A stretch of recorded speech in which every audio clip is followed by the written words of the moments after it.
Rejection से बिल्कुल नहीं डरना चाहिए। मैं ऐसे बहुत सारी बेटियों को जानता हूँ जिन्हें कई बार रिजेक्ट किया गया, कम से कम 3 बार रिजेक्ट किया गया। ऐसे ही मैं एक बेटी की बात करने वाला हूँ और ऐसी बहुत सारी बेटियों की बात करने वाला हूँ। जब उनकी शादी तय हो रही थी, उन्हें लड़के वालों ने रिजेक्ट कर दिया था। कारण शायद जो आपको दिखता है, ज़रूरी नहीं कि वही सबको दिखे। पहला उदाहरण मैं देना चाहूँगा, एक लड़की थी, उसे कम से कम 3 बार रिजेक्ट किया गया। यानी जब भी कोई उसे देखने आता था, तो देखता था और देखकर जाता था और फिर कोई भी जवाब नहीं आता था। लड़की देखने में तो सुंदर थी, लेकिन हाइट कम था और पढ़ी लिखी नहीं थी। सुंदर तो थी, हाइट नहीं था, लगभग 4 फुट 10 इंच के आसपास हाइट था और पढ़ी लिखी नहीं थी, सुंदर बहुत थी। कारण जो भी रहा हो, उसे रिजेक्ट कर दिया गया।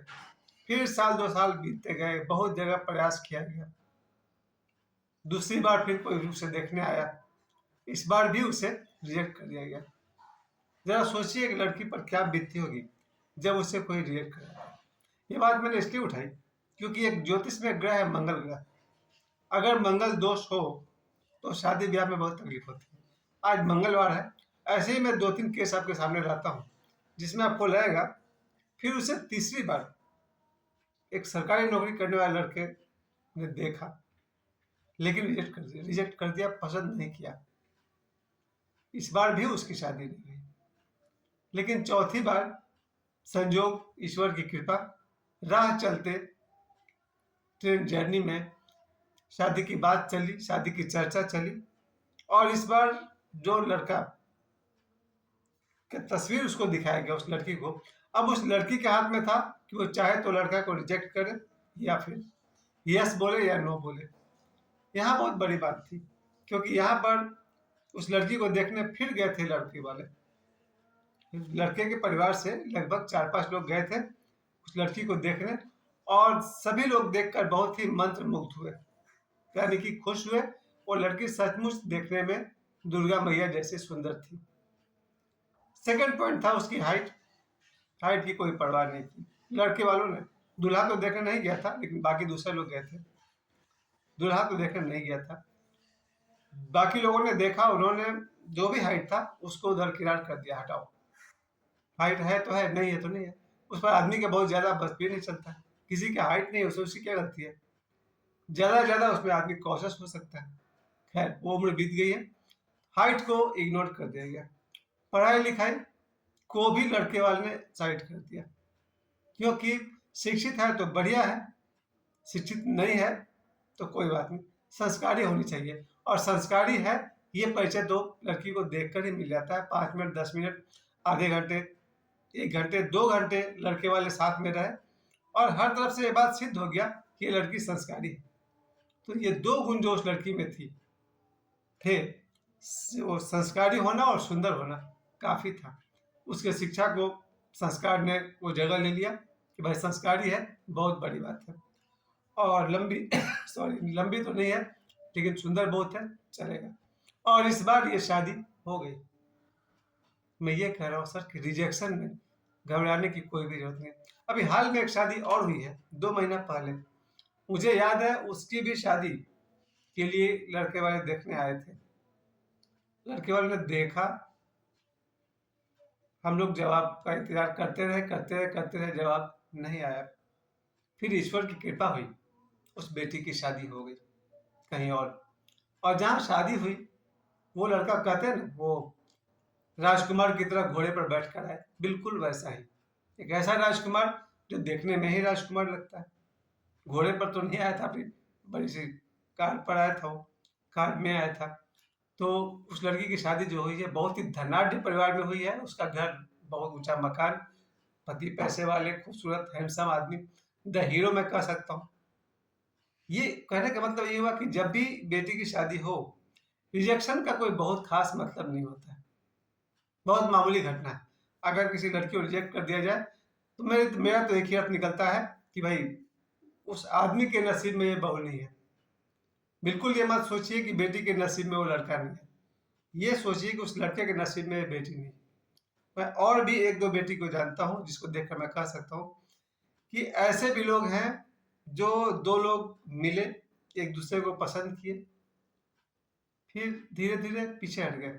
2 कदम लड़की पीछे हट गई तो 2 कदम लड़का पीछे हट गया, फिर 2 कदम और लड़की पीछे हट गई, 2 कदम और लड़का पीछे हट गया, और पीछे हटते हटते फिर दोनों एक दूसरे से जुदा हो गए, अलग हो गए। कहाँ लगता था कि एक दूसरे के लिए बने हुए हैं, कहाँ दोनों एक दूसरे के जिंदगी से ही गायब हो गए। और होना भी चाहिए, जिंदगी में राइट लोग ही रहना चाहिए। आने जाने को तो सैकड़ों लोग हैं, सैकड़ों लोग हमारे जीवन में आते हैं और जाते हैं, पर जीवन में रुकता वही है जो हमारे लायक होता है। इसलिए जो भी बेटी है, पहली बात तो सुंदर होना सिर्फ स्किन का ब्यूटी का सवाल नहीं है। जिसका व्यवहार सुंदर है वो सुंदर है ही, जिसके संस्कार सुंदर है वो सुंदर है ही, जो सुशिक्षित है वो सुंदर है ही। रही बात स्किन का सुंदर होना, मैं अपनी जिंदगी में 25-50 ऐसे सुंदर लड़कियों को जानता हूं जिनसे मैं खूब खूब नापसंद करता हूं। देखने में सुंदर है, बेशक कोई भी देखे तो मंदिर में भगवान से मांग बैठे, लेकिन उनका बैकग्राउंड क्या है वो बाद में पता चला। और आप सब भी मेरा इशारा समझते होंगे, दुनिया में बहुत सारी लड़कियां हैं, आज भी है करोड़ों, जो देखने में तो सुंदर है, लेकिन भगवान न करे कि वो आपकी जिंदगी में कभी भूल से भी आए। ऐसे ऐसे लड़कियां भी दुनिया में है जो देखने में तो बहुत सुंदर है, पर ईश्वर न करे कभी आपसे उनका सामना हो जाए। इसलिए सुंदरता को बहुत साइड में रखिए। स्किन का सुंदर होना, गोरा होना अच्छी बात है, बहुत अच्छी। मुझे लगता है भगवान श्री कृष्ण धरती पर सबसे सुंदर रहे होंगे। मुझे लगता है कि माता राधा धरती पर सबसे सुंदर रही होगी।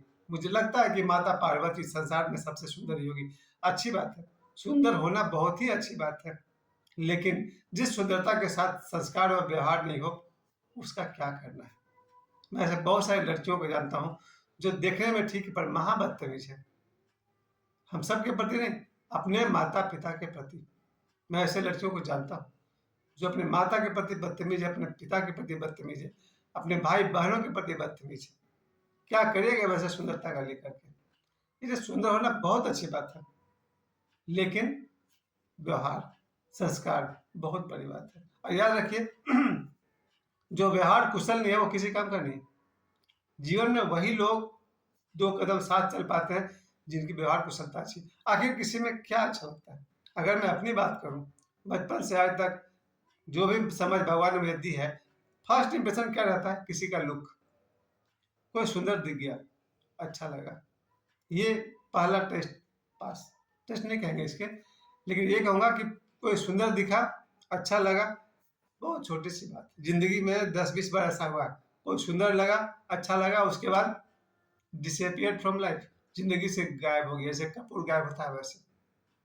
जिस सुंदर लड़की के पास सुंदर व्यवहार नहीं है किसी काम का नहीं, जिस सुंदर लड़की के पास सुंदर संस्कार नहीं है किसी काम का नहीं, जिस सुंदर लड़की के पास सुशिक्षित दिमाग नहीं है वो सुंदरता किसी काम का नहीं। और ठीक इधर लड़के की तरफ आइए, जो सुंदर लड़का लड़कियों की इज्जत नहीं करता है किसी काम का नहीं। मैं अपने दावे से कह सकता हूँ, मैं जिंदगी में बहुत सारे हैंडसम लड़कों को जानता हूँ जिनके लिए लड़कियों की कीमत कुछ नहीं है, खिलौनों की तरह खेलना जानते थे वो। वैसे लोग देखने में सुंदर है, पर लड़कियों की इज्जत उनके नजर में 2 कौड़ी की है। तो जो सुंदर लड़का लड़कियों की इज्जत न कर सके, काहे का हैंडसम लड़का है वो। जो सुंदर लड़का जवानी में 4 पैसे नहीं कमा सके, काहे का सुंदरता। जो सुंदर लड़का अच्छा घर, अच्छा मकान, अच्छी गाड़ी न खरीद सके, लाखों की सैलरी नहीं कमा सके, काहे को सुंदर लड़का। सुंदर लड़का वही है जिसमें धन कमाने की काबिलियत हो।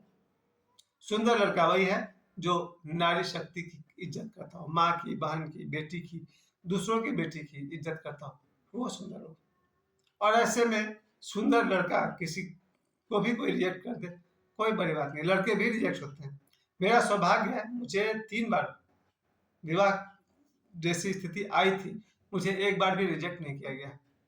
मेरा बैड लक है, दुर्भाग्य है, मेरी दुर्बुद्धि है कि मैंने 3 बार रिजेक्ट किया था। जब पहली बार शादी की बात आई थी हमने कहा था नहीं, दूसरी बार एक और रिश्ते की बात आई थी, हमने कहा नहीं, लेकिन तीसरी बार जब ये जिनका फोटो दिखाया गया मुन्नी सिंह का, बस हम देखते हैं फिदा हो गए। और बोले यस।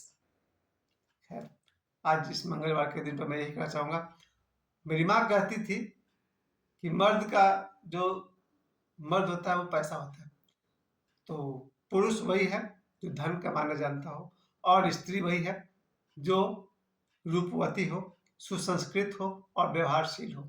यानी कि रूपवती हो, संस्कारी हो और शिक्षित हो। सुंदर तो खैर शुरू में मैंने कह दिया था।